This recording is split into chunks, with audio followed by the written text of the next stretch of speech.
Hey guys, Scott here, and it seems like everybody is upset about the latest patch in Dead by Daylight. A lot of this came with changes to daily play, like, quest rifts, things, and all that stuff, daily rituals, just all that kind of thing to, keep you invested in playing the game. A lot of the changes that they have made are not resounding well with the community. There are also a couple of changes to haste that were reverted and all that stuff, and they weren't going through with the haste hinder stacking. Now people are saying things like babysitter are absolutely insane, but I feel like those are less prominent issues. There's also a bunch of reports of performance issues, which I've noticed a little bit, not quite as much as people are saying, but I've heard reports of a lot more stuttering too. People are saying that this is a very, very bad patch. I do think a lot of this is a pretty big hyperbole, but there are definitely a couple of issues. And really the main thing I want to talk about is the whole quest thing. The quest thing was something that we were really excited about because just the idea of, the daily challenges and also the, challenges for, the tomes and stuff like that.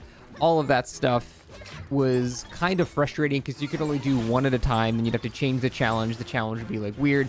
And being able to just have this all in a nice little layout and be able to do them all in one game or as many or as little in one game as possible, quality of life wise, that's really nice actually. But it came with a couple of downsides too.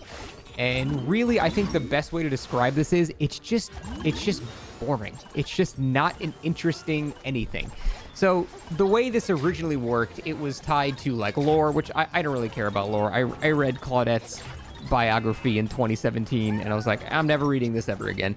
But I know a lot of people do care about that, and they've just sort of removed that entirely. Now they have said that they are going to be adding that kind of stuff back in different ways, but it used to be tied to all of this stuff, and now it's really not anymore. You were basically unlocking a story as it was going, and now this is just, people are saying it's just like Fortnite, which I don't know why everyone compares shit to Fortnite. People are saying the new item rarities are like Fortnite. Motherfucker, that's like Diablo 2.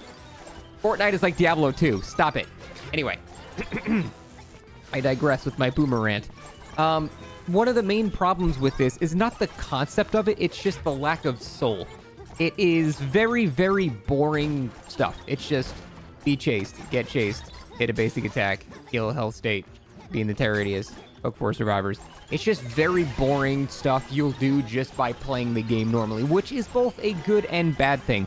It's good because you don't actually have to go out of your way to do a lot of this stuff, and sometimes, I will actually admit, the challenges that were in these things would cause people to do the dumbest shit possible, like Sabo 49 generators when you're running No Mither and on Death Hook. Like, there would be things that would make my solo queue teammates basically kill themselves in order to get that, particular challenge done. And I can say that was frustrating. So that is alleviated, but it's also now like, there was the positive side of that where it would make you do interesting things that you might not normally have done. And that made people branch out and try new stuff, which makes the game, more fresh every time you play it. So that is, it's both a good and bad thing. I think this will make your solo queue teammates less prone to killing themselves for stupid reasons, but also it's just less interesting overall. Additionally, there is the whole, people have calculated the math behind this whole system now. Basically, it's way grindier than before. I think someone did the math perfectly, and you have to basically play at least 3 to 4 matches a day every single day if you were if you wanted to finish the entire thing. Now, for someone like me, that doesn't sound like a lot. That's like, what, 45 minutes a day, if that even? That's on a long 15-minute game, which games don't even last that long usually. So, to me, that doesn't seem that crazy. You have to play, 45 minutes a day if you want to really do everything. It's really hard for me to like quantify that because even when I had I've had regular jobs too. I went to college. I worked at Best Buy. I've had 9 to 5s. I know what that's like. I had 45 minutes a day to play a video game. In fact, I had way more than that. But I understand that means you need to dedicate everything, all of your spare time to DBD. Even though 45 minutes a day is not really that crazy to toss into a game, DBD is also not the only game that exists. So the fact that this takes even longer now to get to the highest tiers is kind of weird. But the good news is the bedrock for this whole system is good, I think. This is a perfectly fine, starting point.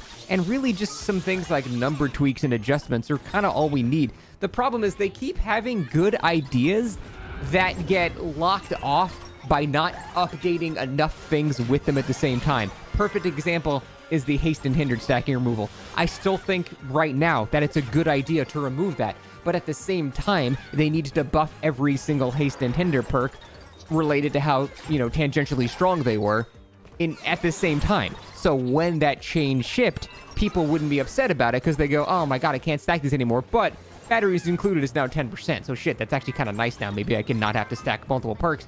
Like, it was a good idea in theory, but they didn't follow through with it, and so when they were gonna ship it, they didn't change enough things and people were pissed off. This is sort of the same exact scenario where it's a good idea in theory, being able to do multiple challenges at the same time. It's a good starting point, but they are way too conservative with the fragments that you actually get from completing these challenges, and they didn't lean into the exciting things enough. They just went with very basic, hey, play the game this amount of times per day challenges, instead of like, hey, maybe try out this perk or try out this playstyle for a game and see how that's like. So, like I said, the concept that they have here is fine, and that's why I think people are right to complain, but also people are exaggerating way too much about how bad this is. People are freaking out on Reddit. I'm not going to show you the post, but like they're just doomsaying here. It's really not that big of a deal. They just need to adjust a couple of values and, inject a bit more excitement in the challenges that the game is now offering. And that's kind of really all they have to do. We'll be fine. So I think it's all I have to say about the actual quest system. There's also been people like complaining. I feel like people are just trying to nitpick stuff now because of how much they're not liking what's currently happening, like with the quest system. But like even things like, the new singularity skin that, is, oh, it's in the, here it is. Like people are saying like this, it didn't directly match the art, blah, blah, blah. But then when you actually like compare the art, it pretty much does. They just made it a bit more singularity-esque, and it doesn't have the actual faces on the screen. And the artists themselves said that this was cool and people need to stop bitching about it.